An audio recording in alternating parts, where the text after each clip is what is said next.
G'day guys, it's Andrew from Outdoor Gear Addict, and yeah, just wanted to do a quick video on I guess survival kits. And what I mean by survival kits is that kits that you would take out when you're in a situation where you wanted to effectively utilize the natural resources around you. So this is really about more like food gathering as opposed to fire and shelter and so forth. So, I just wanted to kind of give you an insight into some of the stuff that I found that you may find useful.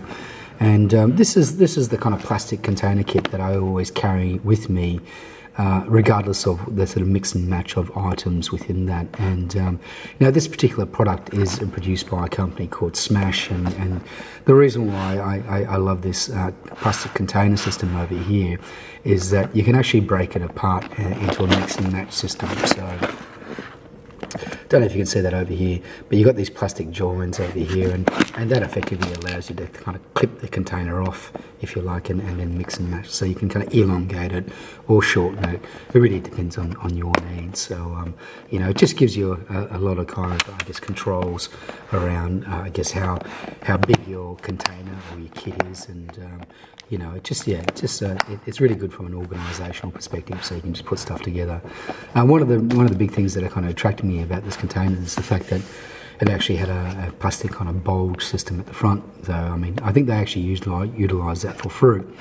But the reason why that works so well as a kind of survival food container kit is that it carries your mechanical fishes really well. These things have a tendency to kind of bulge a little bit more, and if you're carrying sort of 5 or 6 mechanical fishes, as I do, then you will know that some of these things can be sort of fairly inhibited when it's kind of flat.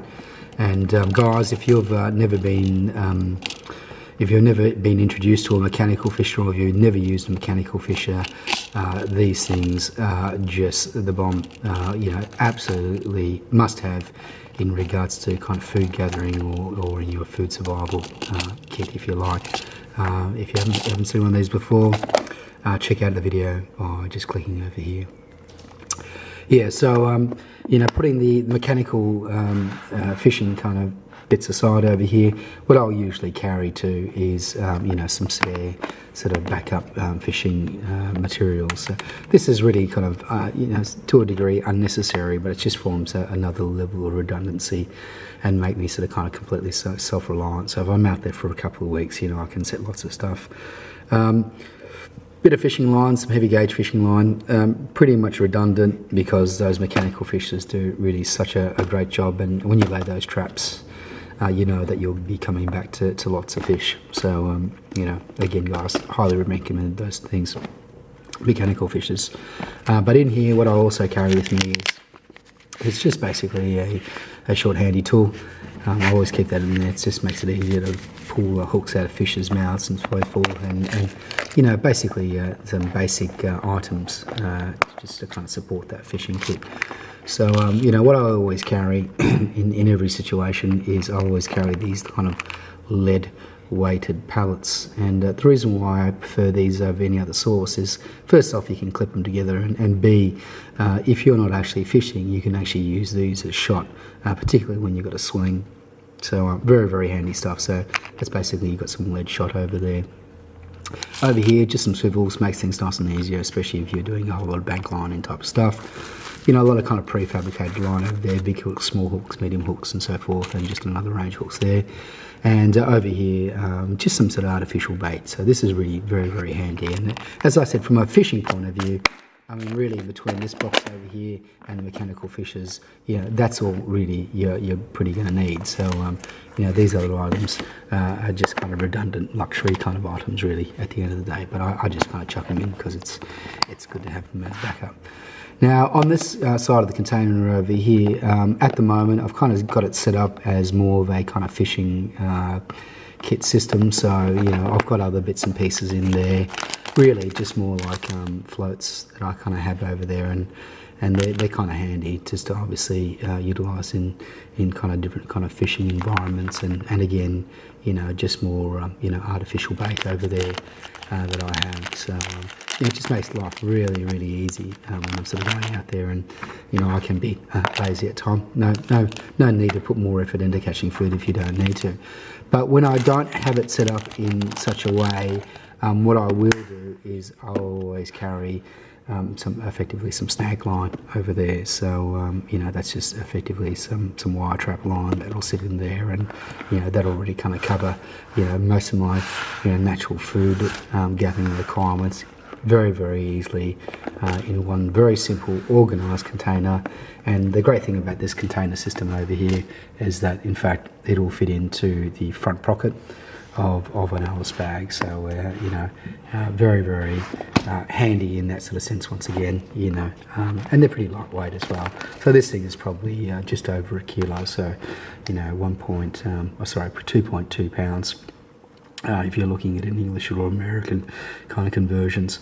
But yeah, you know, pretty handy considering that, you know, you can get out there, you can lighten your food load quite considerably, and, you know, eat fresh food, so pretty handy. Before I head off, I wanted to introduce you to a bit of kit that a guy I met is actually developing, and this bit of survival kit that he's producing kind of makes a lot of sense. I'm really quite chuffed about it. And he sort of provided me one to have a review, and I'll just show it to you in shot. So, you know, this is obviously the kind of larger, more comprehensive kind of fishing kit over here, and really, I mean, I don't even really need that section over there. It's not really required. Those mechanical fishers are just an absolute godsend and really handy, and if you've got 5 or 6 of them, you're going to eat like a king. And you know, obviously that can be handy too, just in regards to if you're, you know, getting more comprehensive and doing a wild trap. But if you're just using kind of standard fishing stuff and you're not interested necessarily in carrying something as weighty as that, which is, you know, as I said, a good kilo, you know, this little micro survival fishing kit is an absolute it's an absolute option. The guy's just done a really, really good job of it, and I think that, you know, it's really, really logical and really amazing. And considering the size, it's just, yeah, kind of super cool. There's just lots of kind of redundancy in there, and you know, I'll just show you very, very quickly. If you want to see the full review on it, you know, just wait to the end and click on the link there. But just a bit of a sneak peek. Lots of redundancy on lots of level. This is, as I said before, it's a survival / fishing kit. Basically, it's just a small little pack. This thing's about 4 inches wide, so about 55 millimeters and about 1 inch thick. And it kind of opens up, and it functions as a survival and a really very, very comprehensive fishing kit over here. So very handy if you're anywhere near water. So it's got basically lots of redundancy in regards to fire lining. You've got a ferrocerium rod, you know, you've got a bic lighter over here. You've got multiple sources of lighting, you've got micro light, you've got tinders, you know, got compass and thermometers and a whole lot of fishing stuff in there as well, some, you know, lead pellets too. So if you're keen on looking at that review, click over here. If you like the review in general, you know, click subscribe.